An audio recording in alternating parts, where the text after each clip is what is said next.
We're not talking about this. Oh, yes, we are. I'm Michael Smerconish in Philadelphia. Those 5 words were spoken this week by Jordan Hudson, someone you'd probably never heard of until last Sunday. That's when she injected herself into a book launch interview that legendary coach Bill Belichick did for CBS. And by now, you've probably seen the clip or at least read about it. The greatest NFL coach of all time, the stoic, enigmatic, man of few words, flanked off camera by a woman a third his age, who was quick to jump in and take control. To some, it was awkward, maybe uncomfortable to watch. But to most all, it was kind of irresistible and, dare I say, unifying. Maybe you can blame it on President Trump. Tariffs, Ukraine, immigration, DOGE, not to mention the existential threat of climate change, amidst the silent tide of artificial intelligence seeping into every corner of life before we've agreed on the rules of the shore. By the way, AI wrote that last line. Pretty good, pretty scary. The point is this: we all need a diversion. And this one is so compelling that I find myself interested in the Miss Maine competition for the first time in my life. That's because 24-year-old Jordan Hudson announced on Instagram she'll be competing in this year's pageant, which is 1 week from tonight. But of course, she's not just making headlines for her crown ambitions. She's the girlfriend of 73-year-old legendary NFL coach and now UNC head coach Bill Belichick. If she were dating one of his college players, nobody would bat an eye. But it's the new math. 73 plus 24 equals trouble. Since going public, Hudson has been a fixture at Belichick's side, not just on the beach in complimentary Halloween costumes, but also on the sidelines at Tar Heels practice. And now viral TikTok shows her on the field at the spring game, headset on, directing players. The caption: Bill Belichick's girlfriend helping out at UNC football spring game in Kenan Stadium. In his new book, Belichick calls her his creative muse. But in Chapel Hill, that muse has been raising eyebrows. Local media have been, well, let's say skeptical. The Raleigh News and Observer asked point blank, what is Jordan Hudson's role at UNC? She's not on the payroll. She's not a contracted vendor.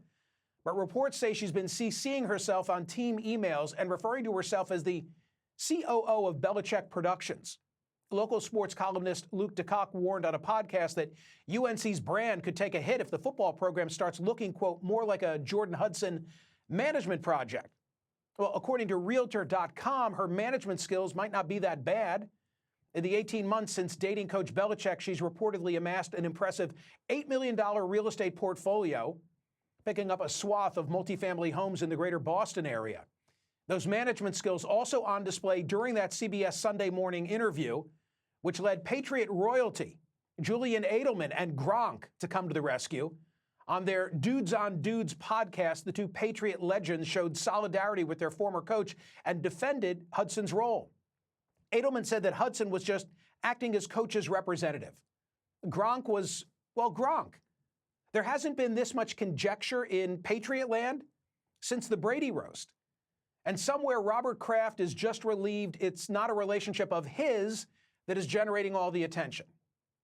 Now, to those of you who are clutching your pearls and wondering when I'm going to get to Mike Waltz's reassignment, the defunding of NPR and PBS, or Trump's planned birthday celebration complete with 6,000 troops, fear not. We have 1,358 more days of Trump 2.0 to talk about all of that. This isn't a case of America losing its moral compass. It's a breather, a respite from the fatigue of the first 103 completed days of Trump 2.0. It doesn't mean we're ignoring the front page, only that every once in a while, it's kind of nice to have a story where your opinion isn't dependent upon whether your jersey is red or blue, because after all, the Patriots wear both. It's one of those issues where we can all discuss it around the water cooler, if only we were all not working remotely. And Belichick isn't just a football coach, he's a cultural figure, a symbol of discipline, stoicism, and control. And now suddenly we're watching him navigate a very public, very odd relationship with a woman who refers to herself as his muse. No game plan, no hoodie to hide behind, just Bill love-struck and off script. Charles Barkley, never one to mince words, says he's concerned. And that lands differently coming from Chuck, a guy who's made a career out of being brutally, even affectionately honest. His concern isn't cruel, it's human.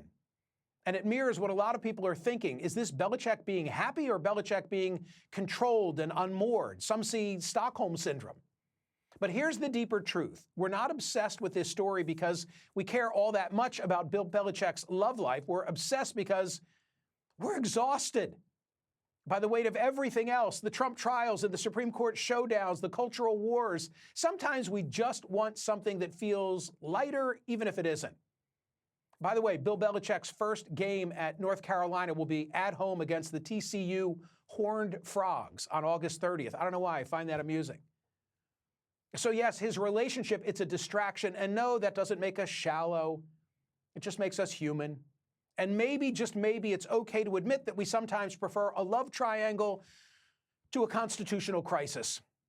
It all brings me to today's poll question at Smerconish.com. Is Bill Belichick's relationship with Jordan Hudson a matter of public concern? And you're saying, wait a minute, Michael, that's confusing. Do you mean, should we mind our own business? Or do you mean, is there something going on here about which the public needs to be concerned for Belichick? I don't know. Make of it what you will. Just go vote, please.